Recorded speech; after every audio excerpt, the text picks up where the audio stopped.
ಜನಸ್ಪಂದನ ನ್ಯೂಸ್ಗೆ ಸ್ವಾಗತ. ಹಳಿಯಾಳದಲ್ಲಿ ಬಿಜೆಪಿ ವತಿಯಿಂದ ಬಕ್ರೀದ್ ಹಬ್ಬದ ದಿನದಂದು ಗೋ ಹತ್ಯೆ ತಡೆಯುವ ಕುರಿತು ಮಾಜಿ ಶಾಸಕ ಸುನಿಲ್ ಹೆಗಡೆಯವರ ನೇತೃತ್ವದಲ್ಲಿ ಮಾನ್ಯ ತಹಸೀಲ್ದಾರ್ ಕಚೇರಿಗೆ ತೆರಳಿ ಭಾರತ ಸಂಸ್ಕೃತಿಯಲ್ಲಿ ಗೋಮಾತೆಯನ್ನು ಶ್ರದ್ಧಾಭಕ್ತಿಯಿಂದ ಪೂಜೆ ಸಲ್ಲಿಸುತ್ತಾರೆ. ಗೋಮಾತೆ ಅಮೃತ ನೀಡುವ ದೇವತೆ, ದೇವರ ಆಶೀರ್ವಾದ ನಮಗೆ ದೊರೆಯುವುದು ಎಂಬ ನಂಬಿಕೆಯುಳ್ಳ ಹಾಗೂ ಗೋವಿನ ಹಾಲು ಅಮೃತಕ್ಕೆ ಸಮ ಪವಿತ್ರ ಎಂದು ಭಾವಿಸುತ್ತೇವೆ.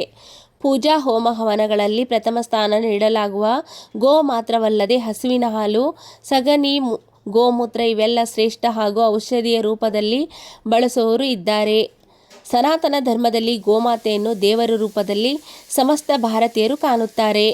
ಬರುವ ದಿನಾಂಕ 7ರಂದು ಬಕ್ರೀದ್ ಹಬ್ಬ ಇದ್ದು ಗೋವನ್ನು ವಧೆ ಮಾಡಿ ನಂತರ ಈ ಹಬ್ಬವನ್ನು ಆಚರಿಸುವ ರೂಢಿ ಇರುತ್ತದೆ.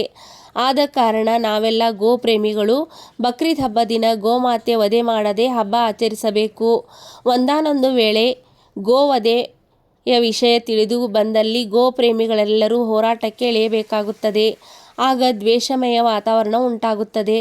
ಆದ ಕಾರಣ ದಯವಿಟ್ಟು ಆ ದ್ವೇಷಮಯ ವಾತಾವರಣ ನಿರ್ಮಾಣವಾಗದಂತೆ ಈ ಹಬ್ಬ ಶಾಂತಿಯುತವಾಗಿ ನಡೆಯುವ ಹಾಗೆ ಮತ್ತು ಗೋ ಹತ್ಯೆಯನ್ನು ನಿಷೇಧಿಸುವ ಕುರಿತು ತಮ್ಮಲ್ಲಿ ವಿನಯಪೂರ್ವಕವಾಗಿ ಭಾರತೀಯ ಜನತಾ ಪಾರ್ಟಿ ವತಿಯಿಂದ ವಿನಂತಿಸಿಕೊಂಡಿದ್ದಾರೆ ಎಂದು ತಹಸೀಲ್ದಾರ್ಗೆ ಹಾಗೂ ಸಿಪಿಐ ರವರಿಗೆ ಮನವಿ ಕೊಡಲಾಯಿತು. ಈ ಸಂದರ್ಭದಲ್ಲಿ ಮಂಡಲ ಅಧ್ಯಕ್ಷರಾದ ವಿಠ್ಠಲ್ ಸಿದ್ದಣ್ಣವರ್, ಜಿಲ್ಲಾ ಬಿಜೆಪಿ ವಿಶೇಷ ಆಹ್ವಾನಿತರಾದ ಮಂಗೇಶ್ ದೇಶಪಾಂಡೆ, ಪ್ರಧಾನ ಕಾರ್ಯದರ್ಶಿಯಾದ ಸಂತೋಷ್ ಘಟ್ಕಾಂಬಳೆ, ನಗರ ಘಟಕದ ಅಧ್ಯಕ್ಷರಾದ ತಾನಾಜಿ ಪಟ್ಟೇಕರ್, ಯುವ ಮೋರ್ಚಾ ಅಧ್ಯಕ್ಷರಾದ ಯಲ್ಲಪ್ಪ ಹೆಳವರ್, ಅರುಣ್ ನಾಕಾಡಿ, ಸಹದೇವ್ ಮಿರಾಸಿ, ಮುತ್ತು ಚಲ್ವಾದಿ, ನಾಮದೇವ್ ಕಾಮ್ರಿಕರ್, ರಾಹುಲ್ ಬಬಾಟಿ, ಮಾಲಾ ಹುಂಡೇಕರ್, ವಿನೋದ್ ಗೆಂಡೆ, ಸುರೇಶ್ ಧಾರವಾಡ್ಕರ್ ಹಾಗೂ ಪಕ್ಷದ ಹಿರಿಯರು, ಕಾರ್ಯಕರ್ತರು ಉಪಸ್ಥಿತರಿದ್ದರು.